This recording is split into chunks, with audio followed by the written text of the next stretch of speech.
This is Primitive Outfitting, and you are listening to the Gritty Bowmen. Chicken. Wow, wow. Wow. Nice. And I'm not standing on my high horse saying I shoot a self-bow, because there's no way in hell I'm shooting a self-bow. When I say that, I mean that in a good Christian way. As far as Cecil goes with me, I mean, I could really give a crap about that lion too much. And all I was looking at was the tip of Aaron's arrow. And it was like this and this, and then it was kind of shaking, and then it went boom, solid like a rock. And I'm like, oh. He's like, I got to know if you hit anything or not. You never really show excitement, because I don't. I'm kind of always mellow. And this thing, ready to jerk a tear. I was running around like an idiot. Woo! You know, if you ever talk to anybody from Africa, they're all about hunting lions because they eat people. Yeah. The compound, I have total confidence. With this thing, I'm like, yeah, maybe. But the way that America works, we're so soft, like softer than baby.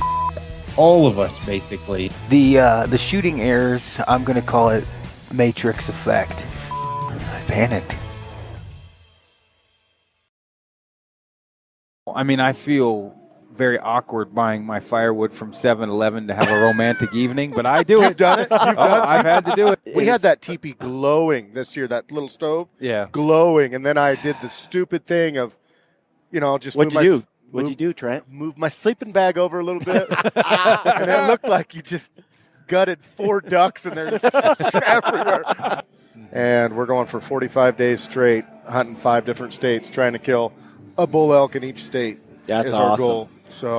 So, Phelps, you have this new amp frame, which we use this year. Yep. So when I set out to make a call, I wanted all users to be able to use one call. The old tube, had a small mouthpiece, so guys that like the lip ball put a lot in. So we opened it up, made it more comfortable. Okay, folks, welcome to the Gritty Bowmen podcast. We are at the Western Hunt Expo, and I'm joined by my co-host, Aaron Snyder, spectacular Aaron Snyder. Represent. We've got Phelps Game Calls in the booth today. We got Jason Phelps, and we've got a little bit of Born and Raised in here. What would it be, a third? Now? A third? Half? Is it a third of Born and Raised? We have a 33.33%. No, So more like, I think a quarter. Really, it's really 90, right? But Don't you think? 95, 95? somewhere in there. It's 100. It's 100% of the face, though. Yeah. The face of Gritty. Yeah. Would you say we've got the manliest man from Born and Raised in the booth today with Trent Fisher himself? I've never cage fought him, I guess, so I don't know. But seriously, if there was a brawl, okay, between there's been brawls. There's been landing brawls. Oh, Okay. bad. Okay. So who is the typical winner? They've never Gone to the death. Not with me. No, they haven't. That's the honest truth. They haven't. But Ty seems like he could hold his own for a while. He does for a while. It seems like Ty's weakness would be getting winded.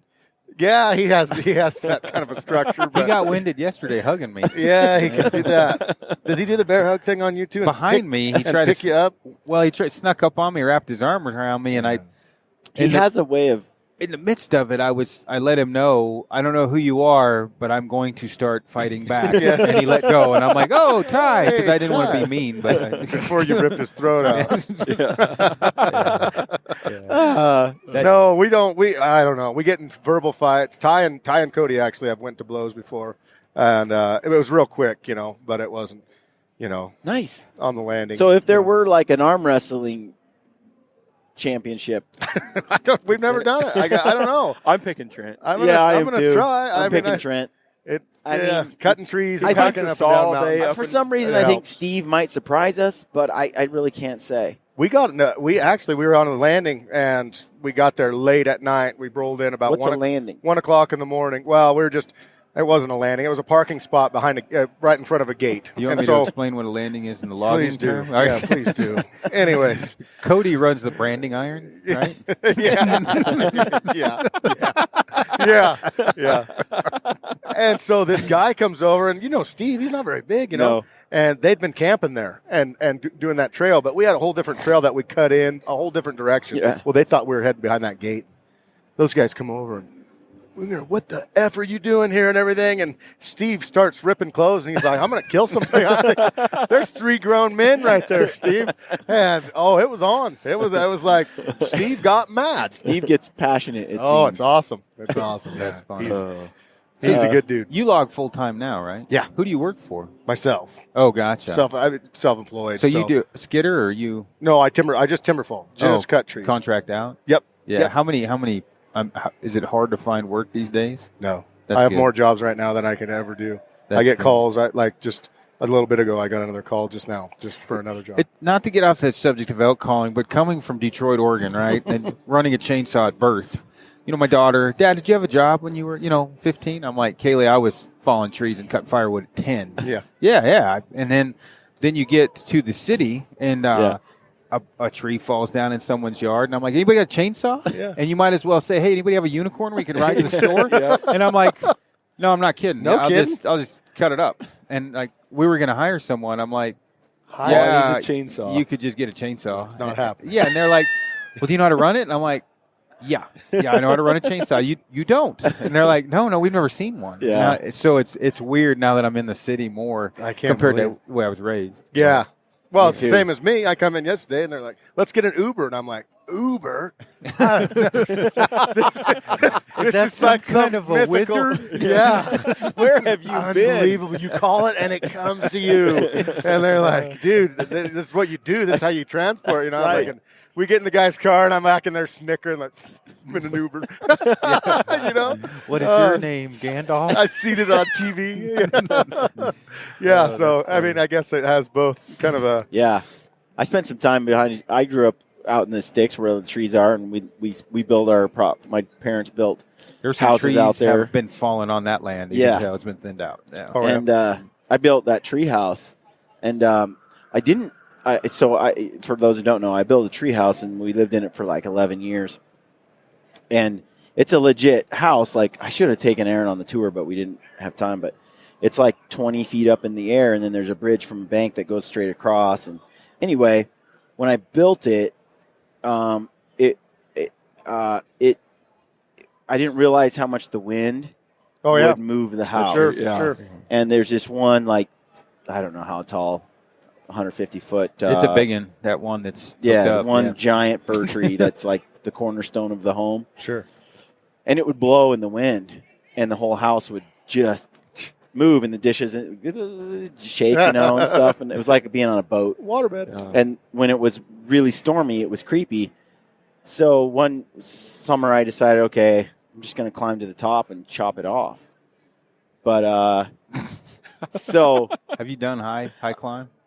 Me? Yeah. I have my own arbor. I have my own tree business too. So That's physically demanding. I climb. It's hard. so, dude. It's so, hard. so I probably didn't do it right. But what I did It's was hard with the spurs. Did you have spurs and everything? Or no, you didn't. So You so I didn't. knew how to Yeah. rock climb. So Oh, boy. So You got some basically, chalk on. And, What I did was I got some fishing line, because that's strong. and I tied a rock to it.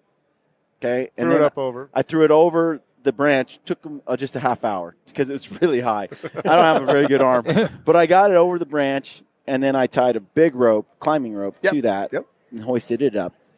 And then I used an ascender, and one for my foot, one for my waist on my climbing belt, and I ascended with the rope. And once I get up into the canopy, I just kind of climbed up to the top, limbs to the top.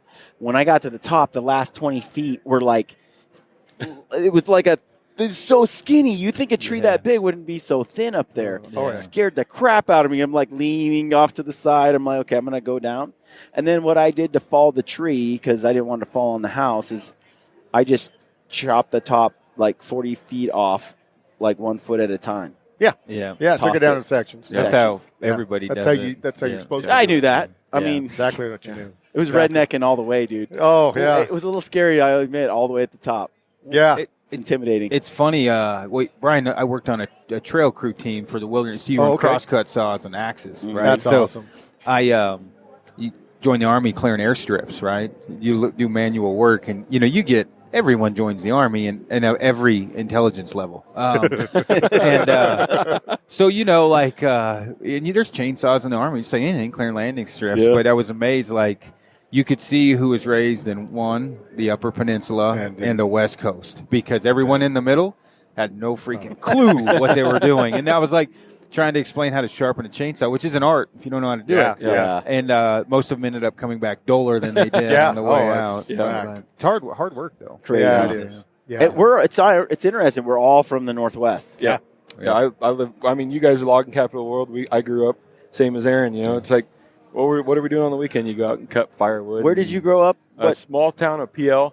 Weyerhaeuser. PL. PL. Just the 2 letters. It's not spelled like that. We'll just keep it simple. But That's the name of it? PL. Oh, yep. okay. Weyerhaeuser, one of the largest. We're all a bunch of Polacks out in PL. Dirty dog. I think the guy that founded it was like Pierre, and then they couldn't pronounce his name, so somehow it morphed into PL. Yeah, but you grew up out there in the Northwest, out in the sticks. That was our weekend entertainment growing up. We cut a lot of firewood. My old man, he bought a whole extra lot in his backyard so he can decorate his whole yard with firewood. There you go. That's all it is. It seemed like every weekend that's what we did was cut firewood. Yeah. We sold it. We I had did all that land forever. out there. Yeah, so that's what I did. It sold it, on the side. And We only had wood. I got a heating, house, and I so- said, Yeah, us gas too. heat. Screw that. I know, that's I so want to funny. push a button. I grew up with wood fire my whole life. I love wood. I love wood heat. No, Wood's- don't get me yeah. wrong, but I hate cutting wood after I cut wood. I think the day I went into the Army, my parents bought a pellet stove. Oh, there you go. Literally. They're like, there goes our wood. A wood splitter, Cash yeah. cow. And, Stuff's too hard. Well, I think, though, that you have that now. I mean, I feel very awkward buying my firewood from 7-Eleven to have a romantic evening, but I do it. You've done it. You've done it. I've had to do it. Yeah. You've pulled that trigger. And, Wow. and it's weird coming from, it's like, Yeah. look how far you've fallen. Coming from making fun of people like me to pulling into 7-Eleven, grabbing a can of Copenhagen and a Monster, and can I have 2 cords of fire, 2 big bundles of firewood? Bundles. I'm Bundles. like, what bundles? Loser. Oh, Walking that's in rough. like my man card is gone. I just bought firewood, and it doesn't. I'm looking at this wood, complaining to it, like to Amy, and I'm like, this isn't even good wood, and I'm listing it all off, and I'm like, this isn't like tamarack. Tamarack burns great. This is gonna burn like crap. Not even going to burn. Yeah, and she's like, what are you talking about? I'm like, you don't realize that this is the crappiest wood, and they sell it because it's crappy because you have to keep buying so much. of it. Oh, yeah. Yeah. Where did anyway. it all go wrong? Yeah. I don't have to have a real job, but I have to buy firewood at 7-Eleven. Oh, that's rough. Yeah. That's man rough. card, I'd never. man card revoked. I've been in a tent and stuff with Aaron with a stove. He burns it hot. Oh, I like it warm. Oh. I like it warm in the teepee. That's the one thing that I don't like about wood heat is the closer you get. It's like the sun. The closer you get to that particular object, the hotter it gets. And We had that teepee glowing this year, that little stove. Yeah. Glowing. And then I did the stupid thing of, just What'd move you my do? What'd you do, Trent? Move my sleeping bag over a little bit. And it looked like you just gutted 4 ducks and they're everywhere. Feathers all over. I'm like, no. Oh, did you have embers pop out the front? Oh, the whole thing. It Did was you have bad. duct tape? That's all I did. I used that, that blister tape. Yeah. Cody had a Yeah. bunch of that. That stuff is really good. And I just, Leuco tape. Leuco tape, and I kind of pinched it together. And it's still that way, of course. next I time- haven't fixed it. If you take Aqua Seal, just put it on your back. Does it work? Oh, yeah. Yep. You guaranteed. I'm just curious. I mean, that super, super thin stuff, can you have it sewed ever? You can put a patch on it, but honestly, take Aqua Seal, put it over the hole. It's called tenacity tape. Okay. Yeah, just Put it right on, and it'll be done. Never, you don't have to worry about it again. And believe me, as you can Done it. imagine, testing. Oh, I can't imagine. I've burned some holes and lots of gear. And the thing is I like the door open. It's like Ranger television. But that just says, hey, Pop, everything I've got, put holes in anything. I mean, dude, I've been down there like watching it, and then boom, have an ember hit me and shake that off. I'm back in. I'm going to dodge it, slip the ember. But, yeah. What I did love about that teepee, though, is the netting on the top. You can hang socks Dry and it. all Yeah. sorts of. It was so Yeah. nice in the snow, and when it just gets nasty, those couple days in September, Yep. it was so nice. Yeah. So did you use Phelps calls this season? Yes. And how far back did you backpack in? This year we didn't. We got a selfie taker. We should wave. We went. This year, we did a bunch of hunts this year as far as hiking in, not finding squat, and turning around and coming out. But usually we're in about 7 miles or so, something like that. Okay. probably 7, 8, somewhere in there. Oh, I see where this is going. We've been already. in it as far as 12. What? The large tube. I'm getting set up. That's right. We're working on a lighter weight tube. Yeah. Oh, is that where we're going? No, It's a long way to hike a Phelps game call. Yeah. A Phelps tube. But we've proven this year how multi-purpose they are. Hey. It's not just a tube. Truthfully, and this is my honest deal, is I would rather carry one that sounds like a monster in the woods and makes the sound I want. And you just can't make a little tiny backpack tube make that sound. Yeah, it's tough. So It is. I mean, and that's what I was just going to bring up. The reality of it to me, and you guys hunt, that sounds like a lot like you Same hunt public kind of thing. land, and Same thing. you're not passing up too many bulls, right? No, 'Cause there's not a lot of no, chances no. to shoot again. No. But He I've never basically- passed up yeah. a bull, ever, Yeah. honestly. Well, for me, which he's seen where I hunt, in some units when you're over the counter, I just need them to make a noise. Yeah. They're a little bit skittish. I don't need a monster bull because now you can make small bull calls with that big Yeah, tube. Sure. But why I've been bugging you to build a backpacking one is on my over the counter tags. I'm doing a lot more sneaking in, a lot more spot and stock just to get them to make a noise. They're not always as receptive to calling when they've been called to death. But Yeah. then you go to where we were last year. We needed the big tube. I Yeah. mean, there's Throw just something at him. big Yeah. bull, and he can Yeah. bugle like a. I mean, that one time though, he got in close and just cranked on that bugle, and that bull was like, "No, I haven't done it. no." And Aaron was like, maybe half cut. like you don't know when you're calling a bull and you can't see it. Yeah. And so I decided I was tired. We were getting we in were close. frustrated. We got in close, and I'm like, I'm just going to challenge him with all I've got. Then I just gave it everything I had, and he was like, rounded up and left, like just gone. when we killed mine, you were cranking on that thing like it was his job, loud. And Yeah. that bull wasn't that big of a bull. It did have all the cows, but he screamed at it in its face from 20 yards away, and it closed the distance another 8 yards, which Came to I 12 needed yards. because I had a recurve. And, It needed to be close. That was the most awesome deal. And with Phelps tube, it's it's long, and there's a log here, maybe this tall. You think, Aaron? Like, oh yeah, about every that bit tall? that tall. Yeah. And so Aaron's kneeling down right here in front with the bow behind the log, and I'm behind Aaron. And the bull's like, there's a little brush between us, but as soon as it circles down, it's going to see us. Gotcha. And so I'm standing up and bugling, and he starts coming. You can see his antlers, and I have to get lower until I'm down on the. And then I'm like, and then I'm laying flat on my back, and I got the tube up here, and I'm like, that's not going to work. And I got it down here.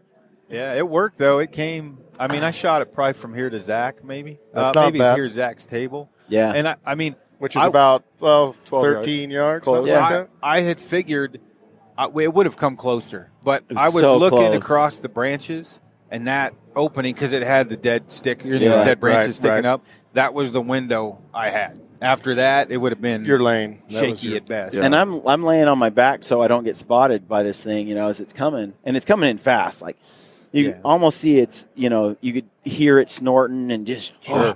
coming in. And when I laid down, I didn't have a view of the bull anymore except the tops of his antlers. And I'm like, this thing's getting close. And Aaron's at full draw, right? And when it's at full draw at first, I see the tip going like Trying to this. find Find a hole. Find a hole. Like this a little bit. And then I see the tip kind of going in and out. And, because it's a stick bow. right? Yeah, that's the real thing. You're not supposed And to. then I see it just stop hard, like steady, and then sink back just a little bit. And I'm like, oh, it's happening. It's going to go off. And I'm like, because I'm like 2 feet from the tip of the arrow, on my back. How long are you supposed to hold? You're not supposed to hold those things at full draw for too long, right? No, you but were we at had 3/4 draw, I probably. was at 3/4 Oh, draw. The gotcha. problem we had is, which you've hunted with, trying to draw it when they're that close. There's some movement Yeah, so involved, you and gotta I'm cut- strong enough that kind of I pre-draw. just hold the pre-draw. A little yeah. bit. But Gotcha. I said I don't know what we were supposed to talk about in this, but there was a few things that I know I wanted to talk about because we're all public land hunters. I'd like to touch on that too. One of the things I like best about Born and Raised is you guys are legit public land hunters. You don't BS. You're not paying for big landowner tags. And you guys I know have gotten criticism because it's come through me about why don't they shoot bigger bulls? And you shot a giant bull. Yeah. But you missed a Giant 5-point the day Yeah, before. yeah. That 2012, the bull that made me popular is what you call him. Yeah. A week before that hunt, I literally. We love you for you. I was not going for to the say, bull. made you popular. Well, made. But no. I said that made the calls popular. It's like the calls were the Gotcha. same. As you kill this big bull, all of a sudden the calls are good. Yeah, But a week before that hunt, I called in around home. In my neck of the woods, I have 220-inch bulls are big. Yeah. Roosevelt. Yeah, right. I shot over 180-inch 4-point. Raghorn. Yeah. Small dink, and then fire closure sent us to public land. I was on private, which is industrial warehouser. Yeah. Sure. Open to the public, and then was able to kill out big ones. So I've always said the only way I'm going to kill any more big ones is if it's the first one that comes in. Yeah. And it's rough. And that's the kind of what born and raised all of us have done. Yeah. It's just the one that if it's because there's 5 of us, Yeah. and That if it's ain't your easy turn, filling all those tags. if it's your turn and you go, yeah, I don't know, I want You're one a back little in the bit line. bigger, you get in the friggin' Yeah. back. That's right. yeah. And Yeah. you don't go out, you don't get up to the front until everybody else is done. That's just like my Idaho bull this year. 2 tags behind you, you're up first, yeah. and it's like I can't. Even though he's only 235-inch 5-point, I got 2 guys that need to hunt. So you're just gonna pull the Shoot. trigger I'll tell you this though, like break the ice. when I hunt mule deer, like I've done this year a little bit, I kind of am hunting for the big mule deer. It's just what I want There's to a do. difference. There's a difference. But for elk, I'm just hunting for the call-in. Yeah. Like Yeah. I want the experience of the call-in and the shot, and I'm not necessarily much of a trophy hunter, elk hunter, Right. but I would consider myself more on the mule deer, Yeah. blacktail. On the other species, black bear, I definitely want to shoot a bigger one, or I don't want to shoot at all. I think it's pretty. Go ahead. And I think that's the hunting. I mean, I think deer are more plentiful too. I think you've seen little fork and horns all over the place, on mule deer. I mean, you're hunting for a mature. It's pretty rare you get a bull. To get an elk to come in, It's it not takes that often. It's really. a magic moment. Well, and Yeah, this year, Brian may draw. I'm going to try and honestly, everybody can complain. I'm going to try and buy a landowner tag now with Brian. If not, I'm going to be Brian's calling buddy. I can draw this unit, Coveted tag. And I can't. and then he can't, but he can get a landowner tag, so we both get the same unit. Sweet. but Makes sense. Trevor did that last year with New Mexico. This Yeah. is the difference, though. The moment we go from the unit he's hunting, which is you're probably going to have a 330 plus Average. and it's up to him. But 330 is a good bull in And there, you're but gonna not be great. going like this. Don't shoot that. And I would say we had 4 bulls over that. Oh yeah, He had one about to eat candy out of his hand. I guarantee it was 370 that I had already screwed up on several other bulls. Anyway, but the moment, let's say I don't get that landowner tag, we go from there to public, do it yourself.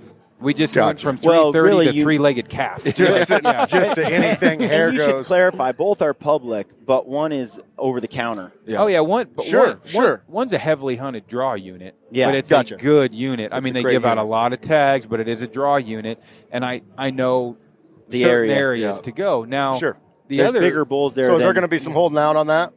for him, yeah, I would. I Bet. think so. I You? mean, we called in. Yeah. If he had Hold up. if he had a compound, he would have shot a bull the first day, second day, third day, fourth day. Sure. And over-the-counter units, I can usually. This is going to sound like Go ahead. bragging, but with physical, giving everything I got physically in time, I could kill a bull every other day. I could kill an elk every other day. Right. In that unit, you could kill a bull a day. I Really? mean, with your head out of your butt. Right, right. and everything's being equal, whatever. You could kill a bull a day in there. I think we could have. That one bull that came into 16 yards Yeah. that you couldn't get a shot at with the cursed stick bow. The cursed. I would have Um, shot that thing 17 times, 20 minutes earlier. I Right. mean, it was walking in slow. And we've got the GoPro footage of this bull just walking right into the call, just coming in on a string. Lots of opportunities like that throughout Yeah. the week, and it's a difference between 30 yards and 15 yards. I mean, it's night and day. Yeah. Right? There's a huge difference Yeah. in getting it that much closer, Yeah. especially in Colorado, where it's. I mean, if you're hunting rosies, it's so thick, Yeah. or that they can often come into 15 yards. Yeah. But at 30 and Had open, a lot of them at 7. You still can't shoot them. Yeah. I mean, Bits and pieces of them. it's just the way it goes. So, Phelps, you have this new amp frame, which we use this year. Yep. Yeah, you guys had some We got some for our test season. calls. Yep. Tell people about this new diaphragm call you've got. I mean, so the plate, Primo's plate, Bugling Bowl Yeah. pallet plate's been around for a long time. Domes have been around for a long time. And so when I set out to make a call, I wanted all users to be able to use one call. It seems like there's a huge crowd that hates pallet plates, loves pallet plates, hates a dome, loves a dome. Yep. And then, I've always did build flat diaphragms, and I knew it was always kind of my sticking point. Like I was getting held up on these flat when you frames. say flat diaphragm, it's because you don't have this little there's nothing dome on the top. I can't use a flat one. My roof of my mouth's too high. I can't use them either. I've tried. I keep trying, and it's just can't and so, seem to get the sound. I've always used them and used them fairly well, but it was tough to. It's tough to sell a call if not everybody buys into it. Right. And so by designing this hybrid frame, we started actually way back in early 15. We had some patent things we had to let expire. Let the I got you. Some stuff expire, and so we were already working on it, but we couldn't release it. Yeah. And we went through quite a few iterations and got to this thing. And we were able to design some things into it that I didn't design. It just turned out to work better. So everybody that's used this, all you guys that had tested it, I really didn't get any negative feedback. And I sent it to specific people I knew, hated a dome, hated a pallet, liked them, and everybody came back like the fit is comfortable. Yep. A guy like Aaron wants to be able to adjust the top. I put that into it. I made sure that we creased it, so it fits his mouth better. And so all the frames are the same. All we're going to do is basically build off of that, either different layers of latex, light latex, change our stretches, heavier latex. We're probably going to have one double in the mix. So we're kind of shooting for a total of 6 of these amp frames. The beauty that was designed into this that I'm going to take credit for, but I didn't do on purpose, is as this latex on all calls start to wear out, the call becomes unusable. You may still be able to cow call on it. Correct. But you may struggle getting a bugle out of it. The way this is designed, that frame cradles that latex and allows you to use a call that starts to wear out. As soon as my old flat frames would wear out, I can't hit a high note. I'm done. That call. So you get more longevity out of the call. It may not be as perfect as it once was, but if you're on a backcountry hunt, you're not going to have to toss this call because it's going to start looking wrinkly. It's going to start warping. It's just going to look like hell, on the. And I'll go through one of the yellow, whatever they mellow yellows or whatever they are. Yep. I'll burn through those in a day. So this is our lightest call, similar like the mellow yellows. Their lightest call.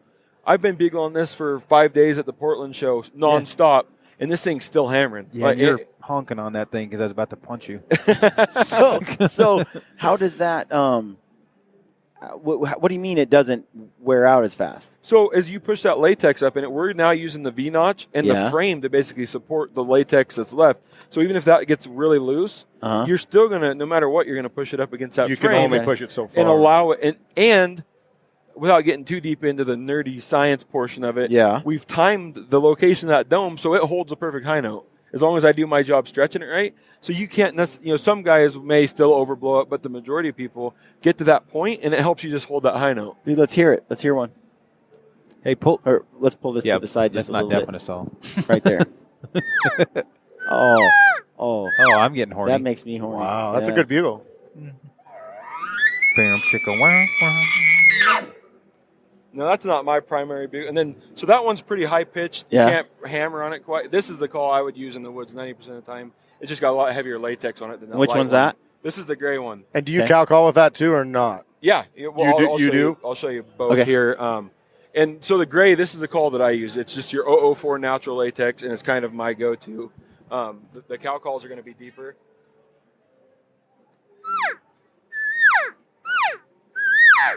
Sounds good. That sounds good.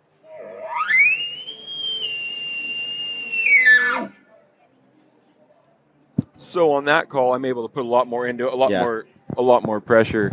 So that's my go-to call. I probably wouldn't use the orange call to bugle a lot just because it is our lightest one, but it's probably the best call for people wanting to learn to cow call because it does make such light sounds. So I have a question, just because with your calls, but not you guys. We've all killed elk. The estrus call, okay? One of my friends has talked crap slightly about you, not crap, but basically was like, you have the challenge bugle, okay? And then you have the estrus call. And there's not a lot, there's some debate of what's what or whatever, but Brian in the unit where we hunted this year, Brian was blowing. It sounded like a porn factory. Yeah, right? I mean, and this is early season. Elk porn. Seriously, it's no lie. Aaron's like, really? And I don't complain when I hunt. Like if a guy's going to call for me, and I thought, well, maybe it'll work. Well, it worked every time. I mean, it worked good. It worked good. It worked great. And The thing is as the season goes on, whatever you want to call an estrus call, the estrus call works better. Yeah. Now you can say it's a hyper mu or whatever, but I've even noticed like I go to a deeper diaphragm and add a lot more vibration to the end of it, which is a estrus call. In my opinion. Now, have you guys same thing? I mean, have you noticed that? Yeah. So go ahead. I'll go first. This guy's a bugle machine. Yeah. So I mean, I'm got to be good at something. Right? Yeah. So I when I'm elk hunting in September, I hardly ever do your normal your normal cow mew. Hoochie mama. I'm trying to be a cow in heat because she's the one that needs attention. A normal cow call. Are we good there? We've got all out of wax. So I'm 95%. Anytime I cow call, I'm doing an estrus whine, estrus buzz. Trying to sound like that sexy cow because she's the one that needs attention. Is that better? Yeah, that's right. way better. Everything keeps moving on me. So that's my go-to cow call is to always estrus whine. I'm fairly aggressive on my bugle, and I bugle a lot too. So I'll do like an estrus whine, kind of painting that picture. Here's a cow that needs tended to, and there's a bull challenging. And so we're super aggressive. I keep it really simple. I don't try to think, what do they want to hear right now? What do I need to say? It's pretty systematic. I'm gonna estrus whine. I'm gonna bugle and challenge that bull. And we're the same way. I mean, as far as you can call it an extra run. You can call it whatever you want, right? I mean, but at the same time, it's what that bull responds to. Yeah. That's the whole name of the game. And I don't know if it's a time of year, but it's just like you do something and then see his reaction or hear his reaction, and then you do something different, and then he reacts different, and then build on that. And it's just that's what's so much fun about calling. We're real aggressive, just like Chase. I think all you guys are. I think. Real aggressive. Probably too aggressive. That bull, that bull that we shot, that Aaron shot this year with his recurve. We had spooked the elk. We got a little close. They didn't smell us, but they saw something fishy and they kind of scattered a little bit. We split them. Split their. We did not mean to split them, but so they some split. cows ran this way, and the bull ran that way. No, he was 80, 90 yards or something over here. Yeah. And when we were in between them, it was like, okay. I mean, all is not lost. Yeah. Once we realized there were some cows here, and he was kind of waiting for them to come back. We walked into a cow, and at that point, I don't know if I told you or you just did it, but the cow was 20 yards from us bedded. And I think I looked over. You didn't know the cow was there. Or I said, there's a cow. And the first thing I bugle. Or you just bugled. What I happened, can't remember, but he ran right to us. We did some cow calls and stuff, so they all froze like, what, huh? And so we started just cow calling a little bit, and the bull was bugling. Yeah. Oh, the whole time. Yep. So I was like, and so I bugled a little because Aaron said bugle, so we bugled, but I didn't like go after him. Right.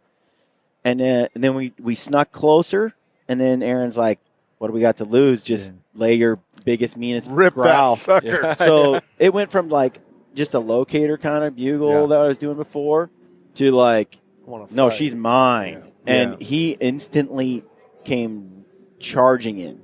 Yeah. And before that, he was just, I'm here, you're here, I'm here, you're He here. was raking a tree. There's a cow by him down there. I mean, normal stuff. Yeah. And it was a little, right, you're kind of feeling out the bull, what's working, what's not. And as soon as you realize that worked, it just laid it on him a few times, and he was in a rage. Yeah. But I don't think it's not a recipe book. It's not everything works. No. You follow this, and it works every time. That's why we do it. That's why I really have there's such a thirst for knowledge, but then some of these guys that write these playbooks or have a system, I'm like, I don't know all. I mean, everything will work, but I did it enough to know that there's not a perfect system every time, because I'm the dumbass that goes out there and does the same thing every time. I'm going to estrus whine, I'm going to challenge bugle, and I'm going to tell you, even though that's my system, it doesn't work every time. Well, there's a couple times in one of the spots, actually, Brian and I will hunt this year if he doesn't get that tag.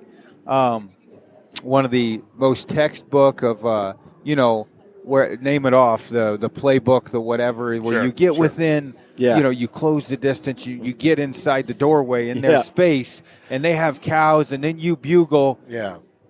Well, you know what it did? It took all its cows and ran off. It's like, I'm not fighting today, not today. Where any other time, I was within 60 yards, and I cranked on that bugle. And then there's other times where, I've done that, and it works great. For me, I think the area you're hunting, the bull to cow ratio, time of the year, there's way more. And I mean, pressure. You take Corey Jacobsen. Sure. He runs around bugles all day. All day. Obviously, it works for him. He's waiting, I'm assuming, for that one bull to reply back the way he needs it to. Yep. And it's going to work. Yeah. Yep. And that's what we relate it to. We relate it to like fishing. Yeah. I'm going through the holes. I'm looking for a biter. I'm not going to sit in one hole and be, I'm talking about drift boat fishing or something. I'm not going to sit there and just pound that hole thinking, well, there's going to be a fish. I'm going through the holes as fast as I can, looking for the ones that want to bite. And that's the same thing when we do with elk. We're looking for a biter. We'll pass like Roosevelt hunting. It's so brushy. We'll just mountain bike for miles and stop every 100 yards and bugle off of each side of the road, and all we're doing is looking for that one biter. That's hot. We may, it. Yeah, we may have passed, who knows, 5 bulls on the way to get one. Yeah. But that's kind of same Corey Jacobsen. I think he kind of hunts the same type of way. Well, and in Colorado, which he and I haven't hunted up high yet, but I'm more physical, right? Yeah. I'm not bugling as much, but I'm going to the honey holes, right? More open ground. What, 12,000 feet? No, I mean, is it more open? I'm going to each valley. I'm going to each basin. And one thing I'll say about Aaron is he has a he's a really skilled archer. Like he can shoot better than 9 out of 10 guys. Sure. So when you're deadly at 80 yards, you're going to change your hunting style a little bit. Oh, it opens it way open. Or it changes a lot when you go from shooting 90 to 9 with a recurve. Yeah. Up Different high, story. we basically are just looking for a bull to fire off. crack Right? off. You can be the worst Get started. bugler in the world. We just want to know you're there. Locate. Yeah, and then we're going to kill you but we're also relying heavily physical ability. We're going to spots that no one else can, and then our eyes. Glassing, yeah. And so really, for me, up high like that, a lot of times once we get in close, once we know bugle, we won't call until we think within 100 or 50, and we won't bugle aggressively initially, because if we just crank off with some loud bugle, that bull's like, man, I have my home and no one's bugged me, and he'll just run, get those bulls or get those cows out of there. Yeah. And I think what happens, talking about people reading the book, depending upon how pressured those elk are, you could have hiked 5 miles, dropped into a canyon to that one bull, done the book thing, and that guy didn't read that book that day, and that bull took off. So you definitely have to play with what the elk's doing as much as. And I'm no world champion caller. But. Well, I talked to Abe Moline. You've heard of him before. Yeah. He designed a bugle. Talk to him. I still talk to him quite a bit. Yeah, I talked to him, not a lot, but quite a bit. Anyway, and greatest storyteller ever. But he's always said, you don't know what happened last night. You don't have a clue what happened last night. Yeah. And it's like, that's true. You don't. I mean, he could have got his ass kicked last night, and he doesn't want to play. You don't ever know. And it's true. Not to bring up the bull I killed this year, but it was strange with the recurve, but he hadn't had his ass kicked in his life, because the first time we saw him, I'm like, that's not the herd bull. And he had a lot of cows, a lot. And was it 7 days later we killed him? Yeah. Still had all the cows and gained even more. And he was a 5 point. He was at, 3.5-year-old 5 point? Pissed, but he was not a big bull. But he had not had his ass kicked. Or he wouldn't. And the thing is we ran into another bull way bigger than that bull. Yeah. That had 3 cows. Yep. 3 cows. So it's hard to figure him out, man. Yeah. Yep. And he killed the 16-year-old that went to private school all the time. Well, I was just going to say, one of my friends in the booth down there, I make fun of all the time that I want to conk in the noggin. He is that 5 point. He has not had his head conked yet, so he is very boisterous. He is very, gosh. And so that bull, he came into a bugle of a 390 plus bull. Yeah. It baffled us how he was able to retain those cows. So either he herded them, kept them away, was smart, or he just intimidated some other bulls, or I don't know. I don't know. Yeah. But he had a lot of cows. I mean, how many came in when you filmed them? 12? Yeah.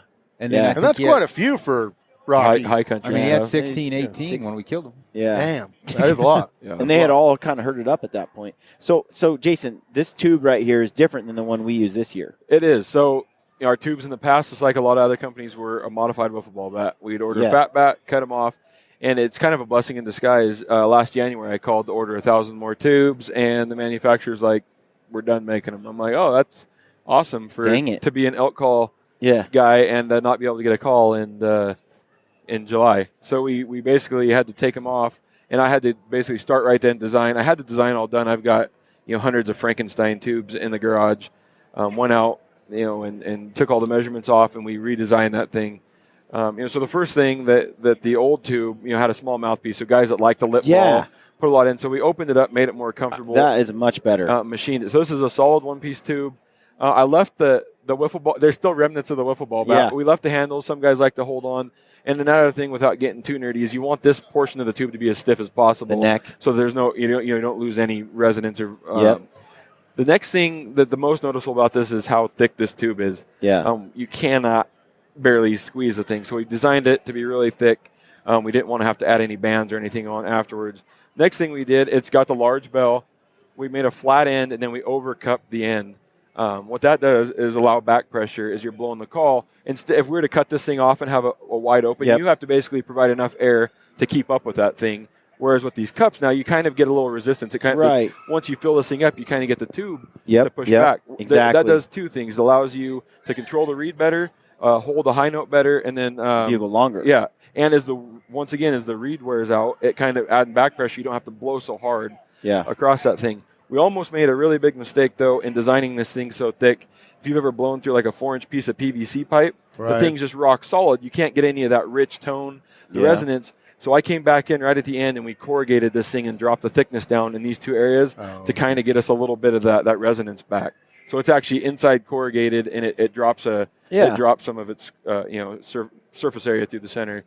The last thing that a lot of guys have been adding on their own little vacuum hose to my old tubes because they want to be able to call with it, behind their back and sit my hands free. A lot of times the bowls I call and I try to put my tube between my knees over here and I bring it up, and you're all awkward. So we added shock cord to this thing, which is super cool. That's the first thing I noticed. So you can put this thing on your back, turn around, call, and then flip it back around. So even though we have had guys ask us to make Nalgene bottle, but Phelps bugle tube pockets to hold your tube. We need to work on which something. I slide in the thing, and I feel like I'm like a Viking warrior when I pull it out. Gandalf the Grey. That's right. I think with the Pals webbing, I could easily put like a shock cord here and like a 3-bar slider, and we probably could figure out a way to easily attach it We've along been the side. screwing around with the idea of how we could basically do it to where it would be still functional, where it'd work. Because the thing is that, like for me, I ran of yours a modified Phelps tube for 2 or 3 years, and then last year we used a bigger one. But the thing is, when you need that tube, there's nothing else. You can't replace it. No, nothing replaces it. Yeah, and that's the thing. I've hunted the same area in Idaho for the last 4 years. We've used the wiffle ball bats, and we hunt the same ridges every year pretty much, hunt the same areas. And I always thought, that, there's not going to be a huge volume difference by going with the thicker walls. And I really didn't notice it at home until I get up out in the woods and you're bugling down in these big, 2,500-foot deep canyons. Yeah. And you felt like you were getting responses in places that I would never get a response before. So it is a loud tube. It's probably 25 to 30% louder than our old tube. But like you had alluded to earlier, you don't have to call that big in it all the time. You just can tone it back. Well, it's the big fish, small fish, big hook, little hook thing. Yeah. You can call in small bulls with a big tube. Yeah. It is harder to call in big bulls with a little tube. Yeah. It just doesn't have that big loud resonation and tone. Yeah. And there's nothing. The only downside to this tube, if I could get this kind of sound out of a tube that's kind of that. That's the big dilemma. We've been talking about that. Yeah, we've got some great ideas. It's kind of like a camera. Without. Oh, sorry. No, I was just going to say, without giving out too much information, we want this thing, when it's packing, to be about this big. And so we've got some pretty cool ideas to make that happen. So chase that rabbit down its hole. We're kind of already started. And you're talking about doing some external stuff too, right? Yeah, that's our next. Piece. Everybody's like, well, where do you go next? Now you got a better diaphragm and a new tube. I don't know how many guys can't run a diaphragm, so I want to run an external mouthpiece that'll just plug right into this new tube. Yep. And I see with me, I can bugle with the diaphragm. As weird as it is, I bugle better with some of the external reed. Yeah, a lot of times you get more volume out of them, especially for locating and stuff. I can tell you what it is too. Is I chew and that eats away latex. Does it? Yeah. Bad. Really? Bad. Yep. I'll burn through. I'm sure that's why. But I went through like 8 diaphragms in a 7-day period. I burned through them, and because the roof of my mouth is so high, and it could be I don't know how to call, my roof of my mouth is so high. Right. I have to put a pretty good amount of pressure on that latex to get the right tone that I want. So having said that, it is a pain. The roof of my mouth, I would have to guess, is double the height of most people. Normal. It's Yeah. huge. Yeah, so that's kind of our next project: a smaller tube, and then an external bugle, a bugle mouthpiece. Now, what do you get? You guys got a hunting extravaganza across the United States going Yeah. on this year, right? Yeah, we're going to do a huge project this year. It's going to be, we're going to start in the 26th of August, and we're going for 45 days straight, hunting 5 different states, trying to kill a bull elk in each state. That's is our awesome. goal. So, it's going to be awesome. We're meeting up with Phelps. We're going to hunt Montana together, Yep. and the Hush and crew. We're going to hunt a couple states with the Hush and crew, where they're going to come to Oregon. Everybody wants to kill a Roosevelt for some reason. And I'm like, well, we can Bucket try. list, man. We can try.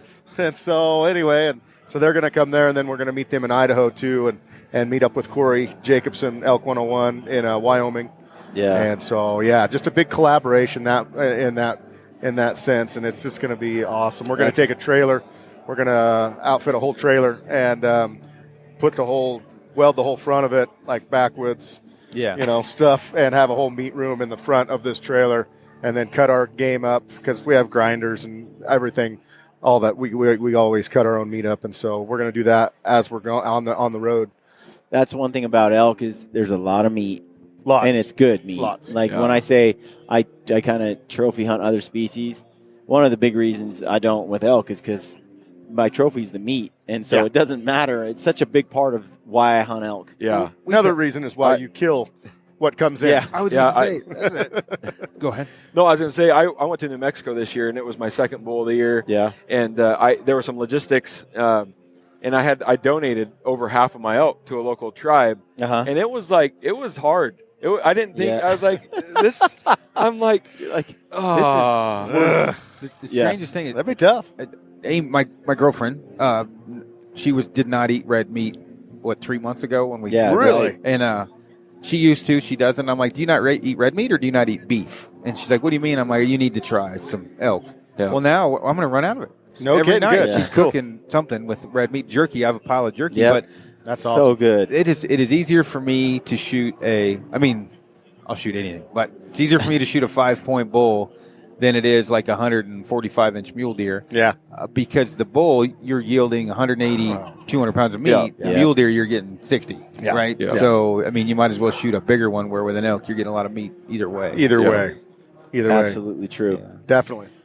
All right. Well, I know Aaron probably has to go pee because it's been about that time. I know. I need to Lie. Tell me you're not. I don't holding have it. to. I've been got a slowing small down bladder? on the water. No, I just drink too much water, which is been a problem. Right. I got to pee every 45 minutes, but I've cut down for podcast days. I idea. left. It's just like counting in a tree stand. Yeah. I fast a lot. So we're on this thing with Nick, the trainer dude. Yep. Great guy. And anyway, and he wants us to drink 1.5 gallons a day. Oh yeah, I drink every bit of that. If Oh, not yeah. more. You drink more than that? I probably drink a gallon. I was little just over a saying, gallon. you drink probably over a gallon. I drink 4 of these a day. These are 64 ounces. Yeah, So, okay. And the thing is you will notice you feel a lot better. I've already Yeah. noticed. We're about Yeah. 3 weeks into it, and it's we're counting all our macros. We're hitting 220 grams of protein I a have day, to have all this a stuff. lot of salt to go with it. Yeah. Some people don't, but you can feel it. Like if you're drinking a gallon and you're not retaining Strips- any of it, strips, Yeah. you know, like And I say I drink water. Very rarely do I drink. Maybe one of these is water a day. What do you I have mix it with? electrolyte mix in it. I either have Enduro, a raspberry lemonade electrolyte mix. There's always So you got to have something. flavor. You like Nah, flavor. I don't have to. it's but just if you drink straight up water, you'll be peeing. Flushes, well, yeah. and you can get, not that this would happen, you're not going to get water on the brain. You can flush all the electrolytes out of your brain and you can freaking die. Right. Well, as much as we train at some points, especially the summer coming up in the spring, you don't want to just be flushing all your electrolytes out. Gotcha. So I'm constantly, with drinking that much Putting water, putting electrolytes back in my system. Gotcha. And this is all stuff that he's teaching. I mean, I've cut timber all my life. I just drink water and, do the whole, just go, whatever. Yeah. And now I'm starting to How learn how old- my body works. How old are you, Trent? 36. Hey, you're right at that age where you just can't The old do what machine's you going used to to. slow I was way going to say down. it's going to start to matter soon. Right. That's right. The more injuries I've had, though, the more I notice it does matter with broken bones. I've had a lot of that too. So Yeah. lots of that. But anyway, it's neat that he's teaching us this kind of stuff, and we're Yeah. going to do that run Saturday, I guess. The 5K. Yeah, I think we're going to do that. I'm going to be Nick's- sick that day. You were sick for everything that's important. Oh, he's doing his mountain hike though. Yeah, we're doing the hike. yeah, I tomorrow. heard that's going to be legit. Be interesting. See Well, how I didn't that know they goes. had a cap at 100 because they came over and told me. They said, "So you're capped out," and I'm like, "But there was a cap? How many? What was the Really? cap?" You've got 100 people then. I think they sold 100 like in the first few hours. That's awesome. yeah, or not sold. Like, Right, they signed right, up. We right. didn't want Signed to up. charge anybody. Yeah, they have a certain number of everyone who comes gets a trophy, I can tell you, I didn't Participation but trophy. not in 5K. Yeah, Not in the Cameron Haynes 5K. You got to win or you lose. that's how Cameron not is. first, and you're I'm last. different. There's a For me, good chance that I'm not going to get the trophy. Participation trophies for everyone. Yeah, I tell I'll, you what. I'll take a yellow ribbon. I did not bring enough participation trophies. I didn't think we'd have 100 guys, so there's going to be some IOUs for T-shirts and hats coming from Kafaro. I figured we'd have 30, 40 guys come up. That's going to look good. that's Yeah. awesome. It's just an IOU. Would you like a sticker? Have you started screening the names yet to see if there's anybody that's going to give you a challenge tomorrow? No, and I mean, honestly, as far as on physical fitness, there's guys that can beat me at, and then Brian can chime in, there's guys that can beat me with 40 pounds at a mile and 1,200 feet in Yeah. elevation. Oh, I can hold my own. Yeah. Oh, is it a race? Is it going to be a race? No. Oh, It's not going to be No, like I just give him. Oh, I got you. But because people have already asked this, Things already. where I'm going to excel is with 80 over 14 days, or Yeah. Yeah. climb. Fred Baum is well, you've trained with him now. Yeah. With 40 pounds, he's a monster. He's hard to keep up with. I mean, I stay very good physical level for multiple days, and I can climb fast with heavy weight, really, really fast. I got a long stride for my height. But I think we're going to have a fat kid group, which hopefully Jason's going to go, but Ryan Avery's going to run. And, I got Dwayne is going to go. yeah, Dwayne's going to go. I think we're going to have 2 rabbit groups and then a couple shorter for your, vertically challenged, short for your weight group. There will be some gritty Start tips for your weight. to help you get through that event, I'm sure. What you've learned, I'm overly blunt. So if a guy comes up like, dude, your hat looks stupid with it, wearing it backwards, I'm like, yeah, I wear it backwards. You're right. Thank you. So Thank you. with Avery, I'm like, well, he's running the fat kid group. He's fat. And he's going to run that group. So I just and Avery's The truth hurts. a diesel. Oh, it's not fun to take. Yeah, we walked into Nick Trainer dudes. He said, I'm going to tell you something right now, guys. And we're like, yeah, man, yeah. And he goes, you're all obese. Thanks, Nick. He goes, no, I'm serious. He goes, do you want to hunt when you're 75? I'm like, maybe from the road. And he's like, well, you're not going to be able to at this shape. Yeah. Thanks, buddy. He's just shooting He is. straight. Oh, man, he punched it right in the face. You just tell him you're just short for your weight. I said, You're not damn. obese. Yeah, That's nice. let's go to work one of these days. Oh, He that's says, funny. Well, "No." I don't think Avery's the same way. Yeah. Like, for example, you take Nick the trainer to guaranteed running a chainsaw. Yeah. Because I've run one. Yeah. Not the same It's a different muscles story. for a week from running that thing because you're just not used to that grip strength running it. I'm going to pretend like we don't know what that means No. on the Gritty Bowmen I screwed that podcast. up, didn't I? So where can we get a Phelps game call? They'll be on our website, www.phelpsgamecalls.com. We also have Black Ovis as our other online dealer currently. All right. And then we also have a dealer locators, that'll be on our new website that'll be able to, let you know where they're all at. What is your pallet plate that you recommend the most? The amp. So the amp frame that I recommend the most is the gray. Okay. It's an 004. It's right down the middle. What's its name? The gray? This is how original I am. So everybody always asks. I like the Dragon You Slayer. could call it Yeah. the Liam Neeson because he was in that movie, The Gray. So everybody asks, I want that blue call with the green latex. I'm like, and then you got to sit and think of dumb names. So these are going to be amp orange, amp gray. It's easy, and it's original, and nobody will forget. Identifiable. I think we need an amp gritty. Wow. Gritty. Your guys' logo. You guys figure out which one's your It's gonna favorite. be a and rainbow we'll get a logo color. on We can there? put your logo right Yes. on there. We can print that sucker on That'd there. be good. Unicorn color. Yeah, So it no- could be red, white, and blue. Amp gray is my go-to. It's kind of in the middle. It's Okay. not. There's not a ton of resistance, but it's not so light that you can't do the big bugles with. So Sweet. Maybe you could get that in subalpine pattern. we'll work on that. I have trouble. So I have like situational awareness all the time, right? And I'm listening. People don't think I am, but I am. But he is trying to Ty abuse Ty Stubblefield. He's doing naughty things over here, and I have Horrible to things. try and shut my situational awareness down. I don't want to look in that direction. If you could have just seen what he just produced with that mannequin over there. I can't tell you how many times I've seen Ty's nipples while doing the podcast. Oh, Seeing Ty's nipples are nothing. Lately, he's got red hair around him. He just pulls up the shirt and you know what's really uncomfortable? Lately, it's been I've never seen a guy take their shower or their cell phone in the shower as much as he does. Oh, you know why? it's just wrong. Where is this going down the drain? No, we were just saying how uncomfortable he was, and he just violated the mannequin. There he is.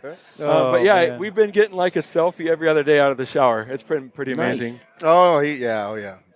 You should hunt with him. Well, Make sure and join BHA. I am indeed grateful you guys were on the show today. Yeah, thank for you having so us. much. Thank you. Check out Phelps Game Calls, Born and Raised Outdoors, and if you don't like Kufaro, you suck. Yeah, that too. No, how does he say it? Then screw you. It's off of that movie. If you don't like Miss Wong's prune candy, then screw you or something like that. Awesome. All right, guys, stay gritty. Yeah, all right. thanks. Stay gritty. Thanks, brother. Thank you. Friends, hunters, outdoorsmen, lend me your ears. Please take this moment to listen to this excerpt from the Gritty Bowmen film, Back to Traditions. Despite our ever-changing, ever-indignant world with its growing ignorance of and indifference to the ways of the wild, I remain a predator, pitying those who revel in artificiality and synthetic success while regarding me and my kind as relics of a time and place no longer valued or understood. I stalk a real world of dark wood and tall grass stirred by a restless wind blowing across sunlit water and beneath star-strewn sky. And on those occasions when I choose to kill, to claim some small part of nature's bounty for my own, I do so by choice, quickly, with the learned efficiency of a skilled hunter. Further, in my heart and mind, I know the truth and make no apologies for my actions or my place in time. Others around me may opt to eat only plants, nuts, and fruits. Still others may employ faceless strangers to procure their meats, their leather, their feathers, and all those niceties and necessities of life. Such is their right, of course, and I wish them well. All I ask in return is no one begrudge me, and all of us who may answer the primordial stirrings within our hunter souls, my right to do some of these things myself.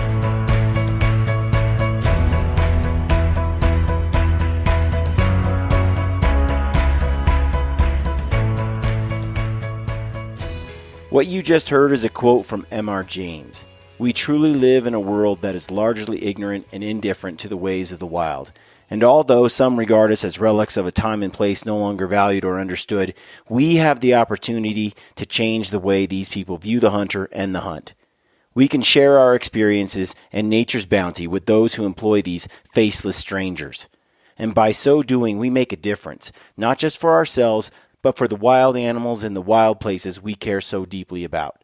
Never stop sharing your passion for hunting and the outdoors. Our wild animals and our wild places depend on it.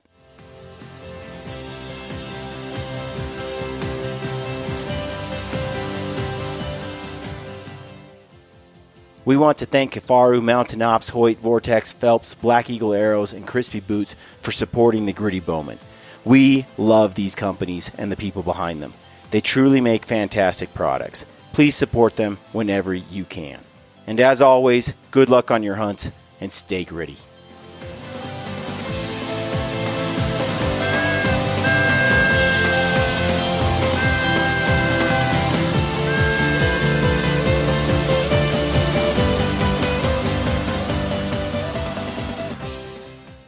This is Ty Stubblefield, and you're listening to the Gritty Bowmen. Gritty Bowmen.